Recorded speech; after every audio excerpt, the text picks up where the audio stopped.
नमस्कार दोस्तों, आप सभी का study for UPSC PCS channel में स्वागत है। पिछले लेक्चर में हमने जैन धर्म कंप्लीट कर लिया था।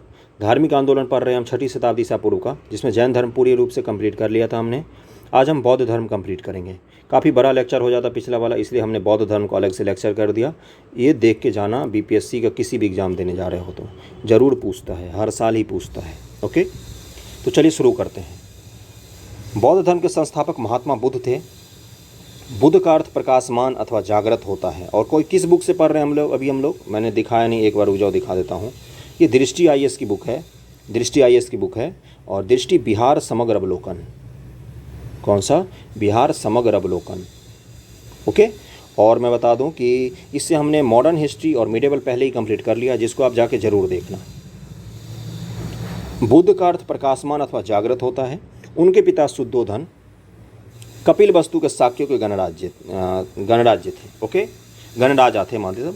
तो ये भी पूछता है, बीपीएससी ने बहुत बार पूछा है कि कपिल वस्तु में उनका जन्म हुआ था, किस गण के राजा थे? तो शाक्य गण के राजा थे।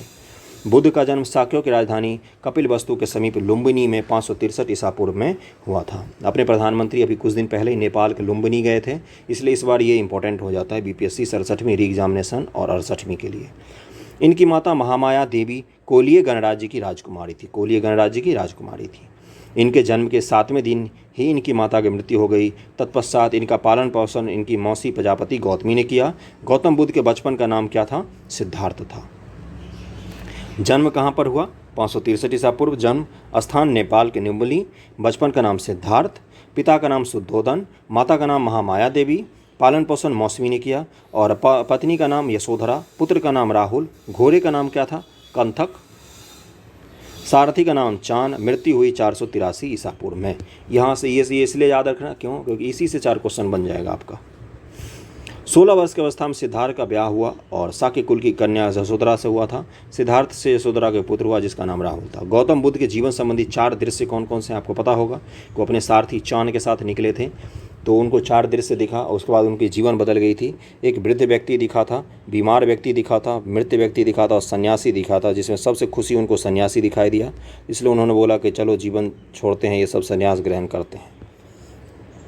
बुद्ध के संबंधित बौद्ध चिन्ह के प्रतीक हैं। अब बुद्ध के जीवन में जो अलग अलग घटनाएं हुई हैं, उनके अलग अलग प्रतीक चिन्ह बनाए गए हैं, जिसमें जन्म का किस चीज़ का क्या है प्रतीक? कमल व सांड। जब भी बौद्ध मंदिरों में आप जाओगे, कमल या सांड का मतलब क्या होता है? बुद्ध के जन्म का प्रतीक है। गृह त्याग जब किया उन्होंने, तो उसका प्रतीक क्या है? घोड़ा। ज्ञान का प्रतीक क्या है? पीपल। बोधि वृक्ष के नीचे जो बौद्ध भगवान बैठे रहते हैं, या पीपल वृक्ष जो होता है, वो उनके ज्ञान का प्रतीक माना जाता है। निर्वाण का मतलब प्रतीक क्या है? पद चिन्ह। बौद्ध मंदिरों में आपको दिख जाएगा ये। और मृत्यु महापरिनिर्वाण का प्रतीक क्या है? तो स्तूप। सिद्धार्थ ने 29 वर्ष की अवस्था में सांसारिक समस्याओं से व्यथित होकर गृह त्याग कर दिया। इनको बौद्ध धर्म में महाभिनिष्क्रमण कहा जाता है। महाभिनिष्क्रमण का मतलब क्या होता है? गृह त्याग। भिनिष्क्रमण, भिनिष्क्रमण, महाभिनिष्क्रमण। ये इसलिए बार बार बोल रहा हूँ क्योंकि 10 बार पूछा है बीपीएससी ने। प्राचीन भारत में उसके क्वेश्चंस बंधे हुए हैं, उस वहीं से पूछता है और हर साल पूछता है, इसलिए उस टॉपिक्स को जरूर पढ़ के जाना चाहिए। बुद्ध सर्वप्रथम अनुपीय नामक आम्र उद्यान में कुछ दिन रुके। वैशाली के समीप उनकी मुलाकात सांख्य दर्शन के दार्शनिक आचार्य अलार कलाम जी से हुआ। ये किस दर्शन के प्रतिपादक हैं? तो सांख्य दर्शन। सांख्य जो दर्शन होता है, इसके जो गुरु थे आचार्य अलार कलाम जी, इनके आश्रम में रुके। ये पूछा है बीपीएससी ने। राजगिरी के समीप धर्माचार्य रुद्रक रामपुत्र से हुई। ये दोनों बुद्ध के प्रारंभिक गुरु थे। 6 वर्ष तक अथक परिश्रम, घोर तपस्या के बाद 35 वर्ष की आयु में वैशाख पूर्णिमा की एक रात पीपल बोधि वृक्ष के नीचे निरंजना पुनपुन नदी के तट पर सिद्धार्थ को ज्ञान प्राप्ति हुई। इस दिन से वे तथागत कहलाए। तथागत का मतलब क्या होता है? तथा का मतलब होता है आना, गत का मतलब होता है जाना। ज्ञान का मतलब मैं बताता हूँ। तथा का मतलब क्या होता है? आना।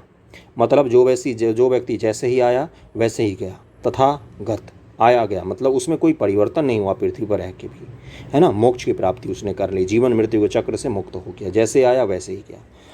और ज्ञान प्राप्ति का मतलब क्या होता है? ज्ञान प्राप्ति का मतलब होता है अपने पूर्व जन्म की सभी घटनाओं को याद कर लेना।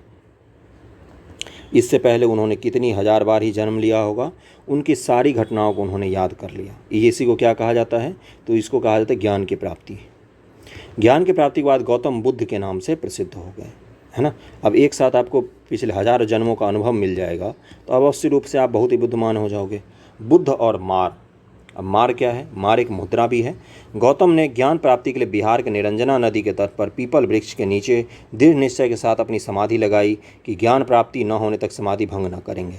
तभी मार यानी कि कामदेव के नेतृत्व में अनेक पैशाचिक तृष्णाओं ने उनकी समाधि भंग करने की चेष्टा की, किंतु गौतम निश्चल और अडिग रहे। 8वें दिन उन्हें ज्ञान बोधि प्राप्त हुई और बुद्ध कहलाए वो। ओके। धर्मचक्र प्रवर्तन क्या कहलाता है?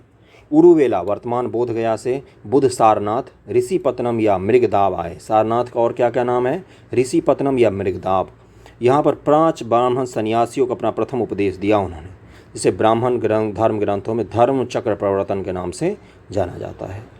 बुद्ध ने सर्वप्रथम तपस्सु एवं भल्लिक नाम से 2 शूद्रों को बौद्ध धर्म का अनुयायी बनाया।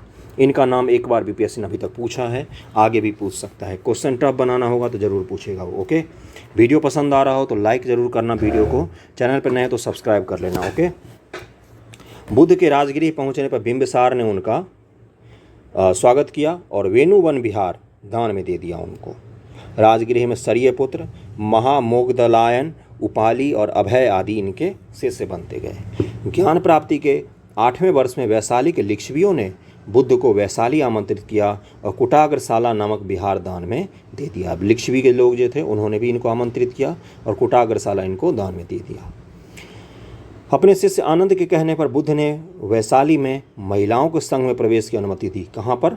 वैशाली में। किसके कहने पर? आनंद के कहने पर महिलाओं को संघ में प्रवेश की अनुमति दी। इससे पहले महिलाओं को संघ में प्रवेश की अनुमति नहीं थी। प्रजापति गौतमी जो थी पहली भिक्षुणी थी। प्रजापति गौतमी। कौशाम्बी का शासक उदायन, कौशाम्बी का मगध का नहीं, कौशाम्बी का बौद्ध भिक्षु पिंडोला भारद्वाज के प्रभाव से बौद्ध बन गया तथा घोषिताराम बिहार भिक्षु संघ को प्रदान कर दिया। कौशाम्बी का शासक था उदायन। ज्ञान प्राप्ति के 20वें वर्ष में बुद्ध श्रावस्ती पहुँचे और वहाँ अंगुलीमाल नामक डाकू को अपना शिष्य बना। अंगुलीमाल की कथा पता ही है, मार के लोगों को अंगुली काट के गलाम पहन लेता था, लेकिन बुद्ध भगवान ने उसको अपना शिष्य बना लिया। बुद्ध ने अपने जीवन के सर्वाधिक उपदेश कौशल राज्य की राजधानी श्रावस्ती में दिए हैं। ये क्वेश्चन पूछा था एक बार बीपीएससी ने कि बुद्ध ने अपने जीवन के सर्वाधिक उपदेश कहाँ पर दिए हैं। यूपीएससी ने भी ये क्वेश्चन पूछा है। उन्होंने अंतिम उपदेश कहाँ पर दिया? कुशीनगर में सुबुद्ध को दिया था। मगध को उन्होंने अपना प्रचार का केंद्र बनाया। कुशीनगर में ही उनकी मृत्यु हुई थी, महापरिनिर्वाण जिसको बोलते हैं, और मगध में उन्होंने अपना प्रचार केंद्र बनाया। सबसे ज़्यादा उपदेश कहाँ पर दिया? तो श्रावस्ती में। महापरिनिर्वाण। महात्मा बुद्ध अपने जीवन के अंतिम पड़ाव में हिरण्यावती नदी के तट पर अपने शिष्य चुंद के यहाँ सूकर माद्यब भोज सामग्री, सूकर का सुअर का मांस खाई और अतिसार रोग से पीड़ित हो गए, डायरिया से, और यहीं पर 483 ईसा पूर्व में 80 वर्ष की आयु उनकी मृत्यु हो गई। इसे बौद्ध परंपरा में क्या कहा जाता है? महापरिनिर्वाण। महात्मा बुद्ध जी की मृत्यु कितने साल में हुई? तो 80 साल के थे जब ये, 81 साल के, और महापरिनिर्वाण इसको कहा जाता है 80 साल की उम्र में। कुशीनगर में मृत्यु के पूर्व कुशीनगर के परिव्राजक सुबुद्ध को उन्होंने अपना अंतिम उपदेश दिया था। महापरिनिर्वाण के बाद बुद्ध के अस्थि अवशेष को 8 जगह, मगध, उनके जो अस्थि अवशेष थे उनको 8 जगहों पर, कहाँ पर? मगध, वैशाली, कपिलवस्तु, अलकप, रामगाम, पावा, कुशीनारा और बेठ द्वीप भेजा गया। यहाँ के अलग अलग शासक थे। ओके। रामगाम के कोलिये थे, है ना। इसी तरह से अलग अलग शासक थे जिनको भेजा गया। बौद्ध धर्म की शिक्षाएं और सिद्धांत पर हम आ जाते हैं। इसमें आपको मेन चीज़ यूपीएससी बीपीएससी कहीं भी मेंस में भी पूछता है कि बौद्ध धर्म की शिक्षाएं क्या हैं या जैन धर्म की शिक्षाएं क्या हैं। कई बार दोनों में अंतर पूछ लेता है कि बौद्ध धर्म जैन धर्म में अंतर बताइए, बौद्ध धर्म वैदिक धर्म में अंतर बताइए, बौद्ध का मूल शिक्षा क्या है। ओके। तो लिखने के लिए भी आपको पॉइंट्स मिल जाएगा। पीडीएफ के लिए चैनल ज्वाइन कर लेना टेलीग्राम पर, वहाँ से आपको मिल जाएगा। बुद्ध ने आम जनता की भाषा पाली में उपदेश दिया। उनके अनुसार सृष्टि दुखमय, क्षणिक और आत्मविहीन है। वे ईश्वर एवं अपरुषीय वेद की सत्ता को अस्वीकार करते थे। बोलते थे ईश्वर है क्या? नहीं। क्या वेद को मानते थे? नहीं। जैन धर्म क्या वेद को मानता है? नहीं। क्या जैन धर्म ईश्वर को मानता है? मानता है, लेकिन जैन से नीचे मानता है। यानी कि जो जैन गुरु होते हैं, तीर्थंकर होते, उनसे नीचे मानता है ईश्वर को। अंतर भी हम करते चलेंगे, साथ साथ मैं बताते चलूँगा आपको। बुद्ध ने जन्म आधारित वन व्यवस्था को अस्वीकार कर दिया। क्या जैन धर्म ने जाति प्रथा को अस्वीकार किया था? नहीं। लेकिन बुद्ध ने क्या अस्वीकार किया? हाँ। बुद्ध ने प्रतीत समुत्पाद को संपूर्ण जगत पर लागू किया। महात्मा बुद्ध के अनुसार एक वस्तु के विनाश के पश्चात दूसरे की उत्पत्ति होती है। प्रत्येक घटना के पीछे कार्य कारण का संबंध है। कार्य कारण का यही सिद्धांत प्रतीत समुत्पाद के नाम से जाना गया। कोई भी कार्य हो रहा होगा, उसका कोई न कोई कारण होगा, यही कार्य कारण का सिद्धांत कहलाता है। प्रत्येक वस्तु की विनाश के पश्चात दूसरे वस्तु की उत्पत्ति होती ही होती है ना। अगला है कि बौद्ध धर्म ने निर्वाण प्राप्त करने को कहा, अर्थात इच्छाओं और तृष्णाओं से छुटकारा। निर्वाण प्राप्ति का मतलब क्या होता है? आपके अंदर की सारी इच्छाएं, सारी तृष्णाएं, सुख दुख मोह माया सब कुछ खत्म हो जाए, जिससे जन्म मरण के बंधन से मुक्ति हो जाए। आपको ये फर्क ना पड़े कि क्या सुख है क्या दुख है, कुछ भी नहीं। निर्वाण का अर्थ है दीपक का बुझ जाना, अर्थात जीवन मरण के चक्र से मुक्त हो जाना। बुद्ध ने मध्यम मार्ग प्रतिपदा, मध्यमा प्रतिपदा का उपदेश दिया कि मध्यम मार्ग चलो, ना तो ज़्यादा अतिवादी बनो, ना तो खूब कठोर तपस्या करो, ना तो बिल्कुल ही तपस्या मत करो, आप मध्यमवादी प्रतिपदा करो। बुद्ध ने जब तपस्या की तो क्या भूखे प्यासे रहकर की? नहीं, इन्होंने खीर खाई थी। ओके, बौद्ध धर्म के त्रिरत्न कौन कौन से हैं? इन तीनों को जरूर याद रखना, बुद्ध, धम्म और संघ, यही त्रिरत्न है, यही पूरा संपूर्ण बौद्ध धर्म है। बौद्ध धर्म के 4 आर्य सत्य कौन कौन से हैं? दुख होगा, दुख समुदाय है, दुख का निरोध भी होगा, दुख निरोधगामिनी प्रतिपदा ही होगा। बौद्ध धर्म का मूल सिद्धांत क्या है? सबम दुखं, मतलब सभी दुखी हैं। बड़ा ही निराशावादी इसको विचारधारा माना जाता है कि आप पूरे विश्व को क्या देख रहे हो, सब दुखी ही हैं, है ना। दुख निदान के लिए उन्होंने अष्टांगिक मार्ग बताए हैं कि आपको दुख नहीं होगा। कब दुख नहीं होगा आपको? जब आप सम्यक दृष्टि रखोगे, वस्तु के वास्तविक स्वरूप की समझ रखोगे, लोभ द्वेष हिंसा से मुक्त होगे, अप्रिय वचन को जब त्याग दोगे, आप सत्कर्मों का अनुसरण करोगे, सदाचार मुक्त आजीविका करोगे, मानसिक और शारीरिक रूप से जब स्वस्थ रहोगे, सम्यक व्यायाम जिसको कहा जाता है, सम्यक स्मृति, सात्विक भाव रखोगे, एकाग्रता रखोगे। आज का क्लास तो प्रवचन जैसे हो गया, हाथ में फूल लेके बैठना। सम्यक दृष्टि, सम्यक संकल्प, सम्यक वाक, सम्यक कर्मांत, सम्यक आजीव, सम्यक व्यायाम, सम्यक स्मृति, सम्यक समाधि, तब आप सुख की प्राप्ति कर सकते हो, यानी कि आपको दुख नहीं होगा। बुद्ध भगवान ने तो ये भी बोला कि अच्छे बेड पर मत सो, अच्छा खाना मत खाओ। बुद्ध के अष्टांगिक मार्गों का पालन करने के उपरांत मनुष्य की भाव तृष्णा नष्ट हो जाती, उसे निर्वाण प्राप्त हो जाता है। जब इतना सब पालन कर लोगे तो जीने का कोई मतलब ही नहीं बनता, अपने आप ही दुख खत्म हो जाएगा। खैर, ये कहने की बातें, आगे चलते हैं। बौद्ध धर्म 10 सील दिया हुआ है। बौद्ध धर्म में निर्वाण प्राप्ति के लिए सदाचार और नैतिक जीवन पर अत्यधिक बल दिया गया है। 10 सीलों का अनुशीलन नैतिक जीवन का आधार है। नैतिक जीवन है ना, नैतिकता जो आप इथिक्स पढ़ते हो, नैतिक जीवन की बात यहाँ पर हो रही है। इन 10 सीलों को शिक्षा पद भी कहा जाता है। कौन कौन सा? अहिंसा, सबसे बड़ा बौद्ध धर्म में यही सिखाया था। जैनिज्म का भी सबसे बड़ा मूल यही अहिंसा, हिंसा नहीं। सत्य बोलना, चोरी न करना, अपरिग्रह। क्या ये चारों आपको कुछ याद आ रहा है? ये जैन धर्म का भी है। जैन धर्म के जो 5 महाव्रत हैं उनमें 4 तो यही हैं। 5वां क्या है? 5वां है उसमें ब्रह्मचर्य, है ना। 5वां मद्य सेवन न करना। 6ठा है असमय भोजन न करना। 7वां सुखपद बिस्तर पर न सोना, आभूषणों का त्याग करना, स्त्रियों से दूर रहना। और 10वां व्यभिचार आदि से दूर रहना। गृहस्थों के लिए केवल 5 सील हैं, भिक्षुओं के लिए 10 हैं। गृहस्थों के लिए कौन सा बताया गया है? केवल ये 5 का पालन कर लो गृहस्थ लोग, बाकी जिनको सन्यासी बनना है वो ये 10 का पालन करें।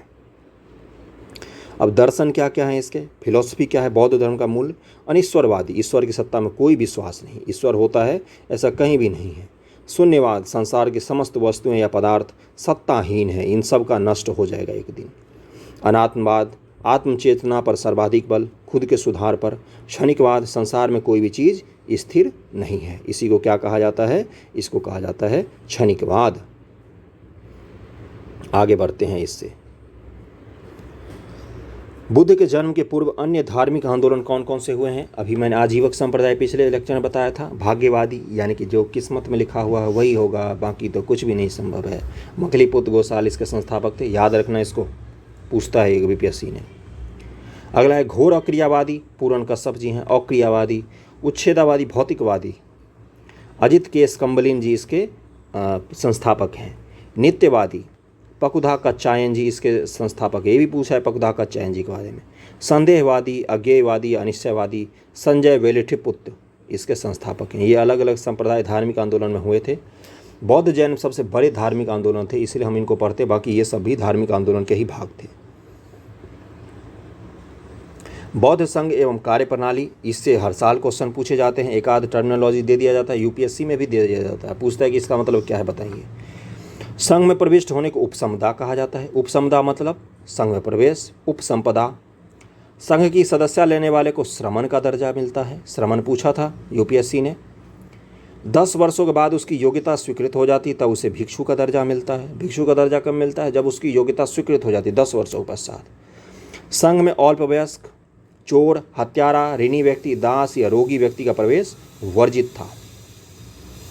बौद्ध संघ की संरचना गणतंत्र प्रणाली पर आधारित थी, यानी कि सब कुछ जैसे लोकसभा में होता है ना, गणपूर्ति वगैरह होना चाहिए, बातें बहुमत से होनी चाहिए।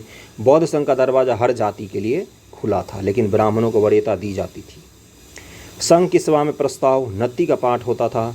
प्रस्ताव पाठ को अनुसावन कहा जाता था। सभा की वैध कार्रवाई के लिए न्यूनतम संख्या कोरम 20 थी। आज भी लोकसभा में होता है ना, 10% लोग जब तक नहीं रहेंगे तब तक लोकसभा चालू नहीं होगा। उसी तरह से न्यूनतम कितनी थी? 20। प्रत्येक 15वें दिन पूर्णिमा या अमावस्या को क्या होता था? सयाम उपोषथ नामक एक सभा होती थी, जिसमें प्रतिमुख्या प्रतिपक्ष का पाठ किया जाता था। प्रतिमुख्य विनय पटक के मठ संबंधी सूची। विनय पटक में क्या है? नियम बताए गए हैं मठ को चलाने के लिए, संघ को चलाने के लिए, जिसमें 226 प्रकार का अपराध और उनकी प्रायश्चित करने की सूची भी दी गई है। विनय पिटक में प्रायश्चित करने की सूची भी दी गई है। अगर आपने अपराध किया है तो आप हर महीने के 15वें दिन पूर्णिमा या अमावस्या को आप उसका प्रायश्चित कर सकते हैं। इस सभा में प्रत्येक सदस्य इसके माध्यम से स्वयं नियमों को उल्लंघन को स्वीकार करता था और क्या बोलता था? हम प्रायश्चित करेंगे। वर्षा ऋतु के दौरान मठों के प्रवास के समय भिक्षुओं द्वारा अपराध स्वीकारोक्ति समारोह भी होता था, पौरन जिसको कहा जाता था। वर्षा ऋतु में जब बौद्ध भिक्षु लोग एक जगह इकट्ठे होते थे तो पौरन नाम का त्यौहार होता था, जिसमें बोला जाता था जिसने जो अपराध किए उसको स्वीकार कर लीजिए।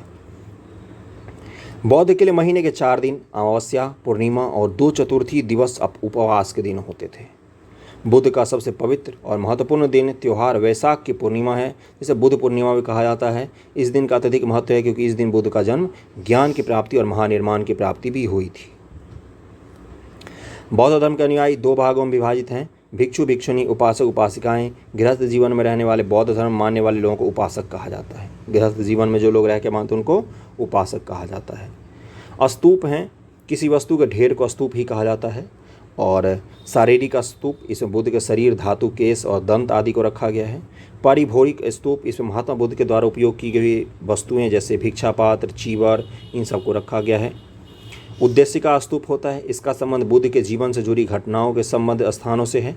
पूजा अर्थक स्तूप, इसका निर्माण बुद्ध की श्रद्धा से वशीभूत धनवान व्यक्तियों द्वारा तीर्थ स्थानों पर होता है।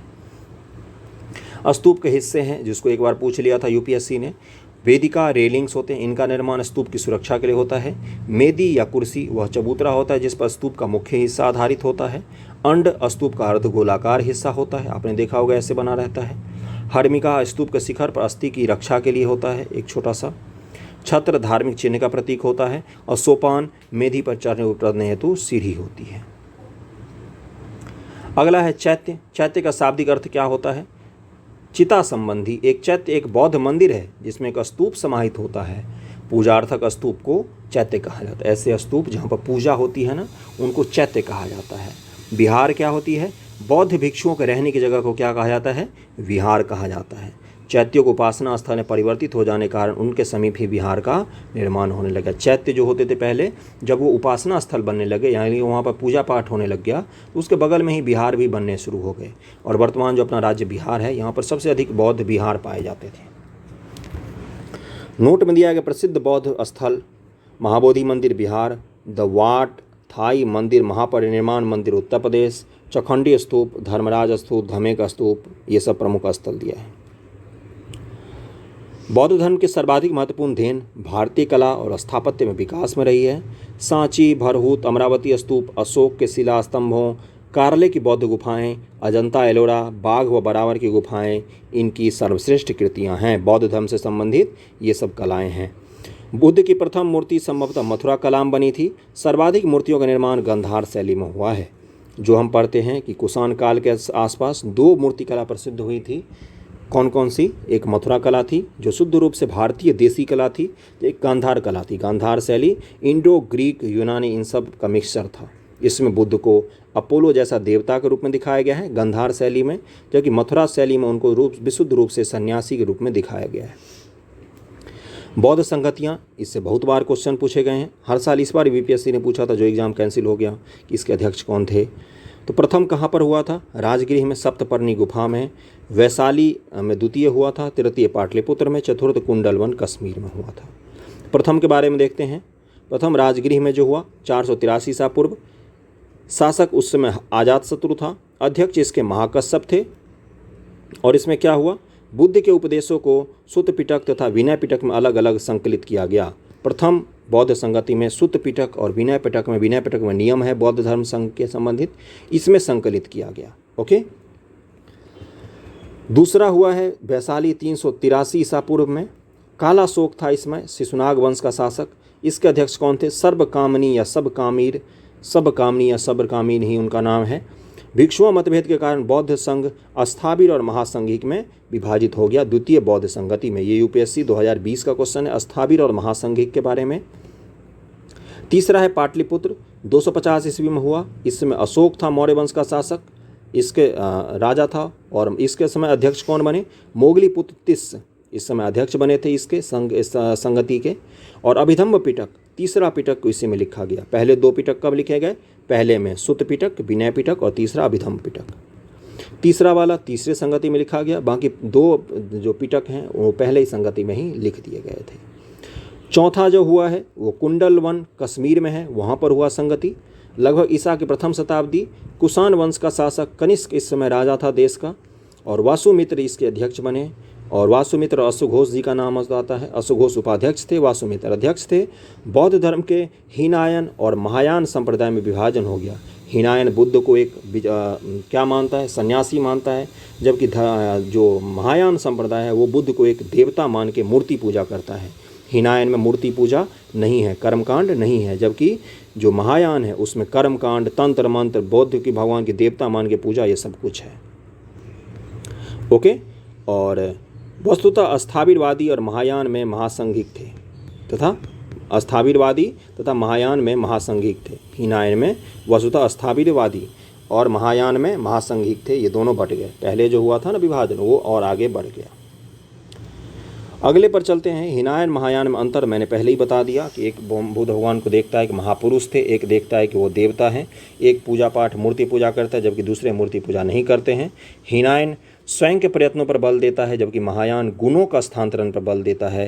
हीनायन का आदर्श है अहर्त पद की प्राप्ति, जबकि महायान में बोधिसत्व की परिकल्पना मौजूद है। बोधिसत्व की परिकल्पना किससे संबंधित है? तो महायान शाखा से संबंधित है। ये क्वेश्चन पूछा है, पूछ भी सकता है आगे। और अहर्त पद की प्राप्ति करना ये किससे संबंधित है? तो हीनायन से संबंधित है। ये हीनायन और महायान में अंतर समझ गए मुख्य रूप से। अगर पूछिएगा कि कनिष्क के काल में कौन सा शाखा सबसे ज़्यादा प्रचलित हुआ, तो महायान शाखा प्रचलित हुआ। क्योंकि जहाँ भी मूर्ति दिखेगी वहाँ समझ जाना महायान शाखा है। हीनायन भारत के दक्षिणी भागों में प्रचलित हुआ, श्रीलंका जैसे जगहों पर, जबकि भारत के उत्तर भाग में जहाँ भी जाओगे, नेपाल, चीन या सेंट्रल एशिया के क्षेत्र में, तो वहाँ पर महायान शाखा प्रचलित हुआ। बोधिसत्व का क्या मतलब होता है? महायान का आदर्श होता है बोधिसत्व। बोधिसत्व करुणामय माने गए। वो समस्त प्राणियों को प्रबोध के मार्ग पर चलाने में सहायता करने के लिए स्वयं के निर्वाण प्राप्ति विलंबित करते हैं। ये मानव अथवा पशु किसी भी रूप में हो सकते हैं। महायान का आदर्श बोधिसत्व, अवलोकितेश्वर, या जिन्हें वज्रपाणी, अमिताभ, मंजूश्री, मैत्रेय भावी आदि नामों से भी जाना जाता है ना। कन्हेरी शैलकृत गुफा में 11 सिरों के बोधिसत्व का अंकन मिलता है। ये एक बार क्वेश्चन पूछा है कि 11 सिरों वाले बोधिसत्व का अंकन कहाँ पर मिलता है? तो कन्हेरी की गुफाओं में मिलता है। वज्रयान संप्रदाय 7वीं 8वीं शताब्दी तक आते आते बौद्ध धर्म में क्या हुआ? तंत्र मंत्र की शाखाएं घुस गई। अगर 7वीं 8वीं शताब्दी की बात करूँ तो जो आप पढ़ते हो कि विक्रमशिला विश्वविद्यालय भागलपुर किसने बनवाया था? धर्मपाल ने बनवाया था, पाल वंश के शासक। तो विक्रमशिला जो विश्वविद्यालय था वो मूल रूप से वज्रयान शाखा के अध्ययन अध्यापन का ही केंद्र था मूल रूप से, है ना। तो परिणाम स्वरूप वज्रयान संप्रदाय का उदय हुआ। इस संप्रदाय के अनुयायी बुद्ध को अलौकिक शक्तियों वाला पुरुष मानते हैं। इस संप्रदाय के सिद्धांत, ये बुक का नाम है मंजूश्री मूलकल्प और गुहा समाज नामक ग्रंथों में मिलते हैं। आर्य मंजूश्री मूलकल्प भी इसका नाम है। मंजूश्री, मूलकल्प और गुहा समाज में क्या मिलते हैं? वज्रयान संबंधी जो तंत्र मंत्र की विधि विधान है ये मिलता है। पूछ सकता है कि वज्रयान संबंधी निम्न से कौन सी किताब है, तो आर्य मंजूश्री, मूलकल्प और गुहा समाज आपको बताना पड़ेगा। इसमें तंत्र मंत्र पर बल दिया गया और बुद्ध को देवी तारा से जोड़ दिया गया। महायान में एक और होती है देवी तारा। ओके। वज्रयान साधु गुहा साधनों का प्रयोग करने लगे और पंचमकार, मध्य, मांस, मैथुन, मत्स्य और मुद्रा जो तंत्र संप्रदाय के होते हैं, तांत्रिक होते हैं, वो ये सब करते हैं। वज्रयान संप्रदाय के अंतर्गत 10वीं शताब्दी में एक अन्य संप्रदाय काला चक्रायन अस्तित्व में आया। इसमें सर्वोच्च देवता श्री काल चक्र को माना गया। यह संप्रदाय तिब्बत और चीन में विशेष रूप से प्रचलित हुआ। वज्रयान की एक शाखा। अगले पर चलते हैं बौद्ध साहित्य के बारे में। इससे हर साल ही क्वेश्चन पूछे जाते हैं। 3 पिटक कौन कौन से हैं? सुत्त पिटक, विनय पिटक और अभिधम्म पिटक। सुत्त पिटक के बारे में सुत्त का शाब्दिक अर्थ होता है धर्मोपदेश। सुत्त पिटक में बौद्ध धर्म के सिद्धांतों का उल्लेख मिलता है। यह पिटक 5 निकायों में विभाजित है। कौन कौन से निकाय विभाजित हैं सुत्त पिटक? तो इसमें है दीघ निकाय, मध्यम निकाय, संयुक्त निकाय, अंगुत्तर निकाय और खुद्दक निकाय। अभी निकायों का ये पूछता है, इसलिए बता रहा हूँ मैं बार बार। ये बौद्ध साहित्य बहुत डिटेल में पूछा है, बीपीएससी मेंस में पूछा है। बौद्ध साहित्य के बारे में जितना जानते हो सब लिखो, वहाँ तो 20-20 नंबर, 25-25 नंबर क्वेश्चन है। दीघ निकाय, इसमें महात्मा बुद्ध के जीवन के आखिरी समय अंतिम उपदेश, मृत्यु और अंत्योष्टि का वर्णन किया गया है। मृत्यु और अंत्योष्टि का वर्णन किसमें किया गया है? सुत्त पिटक के दीघ निकाय में। मध्यम निकाय, इसमें महात्मा बुद्ध को कहीं साधारण मनुष्य तो कहीं अलौकिक शक्ति वाला देव के रूप में वर्णित किया गया है मध्यम निकाय में। संयुक्त निकाय क्या है? गद्य और पद्य दोनों शैलियों के प्रयोग वाला यह निकाय अनेक संयुक्तों का संकलन मात्र है। इसमें मध्यम प्रतिपदा और अष्टांगिक मार्ग का उल्लेख मिलता है। अंगुत्तर निकाय क्या है भाई? इसमें महात्मा बुद्ध द्वारा भिक्षुओं को उपदेश में कही जाने वाली बातों का वर्णन है। जो उपदेश हैं वो सुत्त पिटक के अंगुत्तर निकाय में लिखा हुआ है। इसमें 6वीं शताब्दी ईसा पूर्व 16 महाजनपदों का भी उल्लेख मिलता है। बौद्ध त्रिपिटक में से सुत्त पिटक के अंतर्गत आने वाले अंगुत्तर निकाय में 16 महाजनपदों का उल्लेख मिलता है और जैन साहित्य भगवती सूत्र में हमें 16 महाजनपदों का उल्लेख मिलता है। खुद्दक निकाय भाषा व विषय शैली की दृष्टि से सभी निकायों से अलग लघु ग्रंथों के संकलन वाला यह निकाय अपने आप में स्वतंत्र एवं पूर्ण है। सुत्त पिटक की रचना किसने की थी? 10 बार पूछा है किसने की थी सुत्त पिटक की रचना? तो आनंद ने की थी। अगला है विनय पिटक। इसमें बौद्ध मठों में रहने वाले भिक्षु भिक्षुणियों का अनुशासन संबंधी नियम दिए गए हैं। बौद्ध संघ की कार्यप्रणाली की व्यवस्था भी इसी ग्रंथ में उल्लेखित है। यह सुत्त, विभंग, खंदक और परिवार में विभक्त है। सुत्त पिटक, विनय पिटक। इसकी रचना उपाली ने की है। विनय पिटक की रचना उपाली, सुत्त पिटक की रचना आनंद। अभिधम्म पिटक, इसमें महात्मा बुद्ध के उपदेशों एवं सिद्धांतों तथा बौद्ध मतों की दार्शनिक व्याख्या की गई है। एक मान्यता के अनुसार इस पिटक का संकलन अशोक के समय में संपन्न तृतीय बौद्ध संगति में मोगलीपुत्र तिस ने किया था। मोगलीपुत्र तिस अध्यक्ष भी थे, तो उन्होंने ही अभिधम्म पिटक की रचना की है। पहले 2 पिटक किस संगति में आ गए थे? प्रथम संगति में राजगीर में आ गया था। त्रिपिटक के अतिरिक्त कुछ अन्य बौद्ध ग्रंथ भी पाली भाषा में लिखे गए हैं, जैसे मिलिंद पन्हो है। इसमें बौद्ध भिक्षु नागसेन और यूनानी शासक मिनांडर के बीच में वार्ता है। मिलिंद पन्हो किस भाषा में है ये? तो ये पाली भाषा में है। इसके अलावा दीपवंश श्रीलंका का इतिहास है। महावंश मगध के राजाओं के क्रमबद्ध सूची इसी में मिलता है हमें, महावंश में। और जातक कथाएं क्या हैं? महात्मा बुद्ध के पूर्व जन्म की कथाएं ही जातक कथाएं हैं। ये पाली भाषा में रचित है। बुद्ध की प्रमुख मुद्राएं कौन कौन सी हैं? एक बार इससे क्वेश्चन पूछा है। धर्मचक्र मुद्रा है। बुद्ध की यह मुद्रा उनके जीवन काल के उन महत्वपूर्ण क्षणों के ऊपर केंद्रित है जब वे प्रबोधन के पश्चात सारनाथ के कुरंग उपवन में पहली बार उपदेश दे रहे थे। अभय मुद्रा, यह मुद्रा शांति, सुरक्षा, दयालुता का है। भूमि स्पर्श, बुद्ध की यह भाव भंगिमा बोध गया में उनके ज्ञान प्राप्ति प्रबोधन के संकेत है। ज्ञान मुद्रा, बुद्ध अंगूठे के स्पर्श से चक्र के निर्माण और हथेली से सीने को स्पर्श ज्ञान मुद्रा को प्रदर्शित करती। इन मुद्राओं की फोटो देख लेना, एक बार यूपीएससी ने भी इससे क्वेश्चन पूछा है। वरद मुद्रा, यह मुद्रा ऊर्जा की प्राप्ति के लिए पूर्णतः समर्पित होने का गुण सिखाती है। तो ये कौन कौन सी मुद्राएं हो गई? एक बार देखें, धर्मचक्र मुद्रा, अभय मुद्रा, भूमि स्पर्श मुद्रा, ज्ञान मुद्रा और वरद मुद्रा। लोकप्रियता के कारण क्या थे इसके? इसमें कुछ भी जटिल बातें नहीं की गई। आत्मा, परमात्मा, स्यादवाद, कर्मकांड, यज्ञ कैसे करना, ये देवता वो देवता, सब फोकट की बातें बंद। इसमें बोला गया कि मध्यम मार्ग पर चलो, न खाना ज़्यादा खाओ न कम खाओ, सुख ही से जियो, बस यही है। जटिल दार्शनिक वाद विवाद का ना होना। लोक भाषा, हमेशा इसने पाली भाषा के ग्रंथ भी अधिक हैं, पाली भाषा में उपदेश भी दिया महात्मा बुद्ध ने। बौद्ध धर्म को राजकीय संरक्षण मिला। अशोक जैसे राजाओं ने संरक्षण दिया, बड़े बड़े कनिष्क जैसे शासकों ने संरक्षण दिया बौद्ध धर्म को। सामाजिक समानता का सिद्धांत यानी कि वर्ण व्यवस्था को पूर्ण रूपेण खंडित कर दिया। बौद्ध धर्म का लचीलापन, इसमें मध्यम मार्ग का रास्ता बताया गया। समय समय पर बौद्ध संगतियों का आयोजन हुआ और विश्व में इसको फैलाया। अशोक ने सबसे पहले फैलाने की कोशिश की थी श्रीलंका में, जापान में, इन सब जगहों पर। फिर कनिष्क के समय में चीन और इन सब इलाकों में फैला। बौद्ध भिक्षु के बारे में दिया हुआ है। उपासक या जो परिवार के साथ रहते हैं उनको उपासक कहा जाता है, इसको मत पढ़ना, ये नहीं पूछता है। आर्थिक क्षेत्र में क्या हुआ, उपदेयता और प्रभाव। आर्थिक क्षेत्र में लोहे के फाल वाले हल से खेती करने से अनाजों की पैदावार में वृद्धि हुई। व्यापार से किलो के प्रश्न, व्यापारी अमीर धनी संचित हो गए, वगैरह वगैरह, ये सब नहीं पढ़ना है। पता ही है बौद्ध धर्म ने बोला कि कोई बात नहीं, आप कर सकते हो, है ना। अहिंसा को बस इसने रोका, बाकी बोला कि सूद लेना कोई पाप नहीं है, शहर से बाहर जाना कोई पाप नहीं है, समुद्र का यात्रा करना कोई पाप नहीं है, और वर्ण व्यवस्था भी कोई पाप नहीं है। सामाजिक क्षेत्र में क्या हुआ, स्त्रियों और शूद्रों के लिए अपने द्वार खोलकर समाज पर गहरा प्रभाव जमाया इन्होंने बोला कि स्त्रियां भी धन की प्राप्ति कर सकती हैं, मोक्ष की प्राप्ति कर सकती हैं, और शूद्र भी, शूद्र उद्र कुछ नहीं होता, धर्म, इन्होंने जाति प्रथा का खंडन किया। राजनीतिक क्षेत्र में क्या हुआ, जिस शासक ने बौद्ध धर्म स्वीकार किया, चाहे वो समकालीन हो या परिवर्ती, अपनी नीति में अहिंसा को नीति के रूप में लागू किया। जैसे अशोक ने बौद्ध धर्म स्वीकार करने के बाद धम्म की नीति को लागू किया था। सांस्कृतिक क्षेत्र में क्या हुआ, बहुत सारी बौद्ध कलाएं हम देखते हैं, बहुत सारे स्तूप का निर्माण हुआ, बहुत सारी बौद्ध मूर्तियों का निर्माण हुआ। मथुरा कला या फिर जो गंधार कला है, या अलग अलग जो स्तूप बने हैं, वो सब कला के क्षेत्र में इसका योगदान है। बौद्ध धर्म के पतन के कारण कुछ लिखे हुए हैं। बौद्ध धर्म के पतन के कुछ कारण हैं, कौन कौन सा है, ब्राह्मणवादी क्रियाकलाओं का समावेश हो गया। आप देखो, मूर्ति पूजा का विरोध किया इन्होंने, लेकिन सबसे पहले मूर्ति पूजा किनकी हुई है, सबसे पहले बौद्ध भगवान की ही मूर्ति पूजा हुई है भारत में, है ना।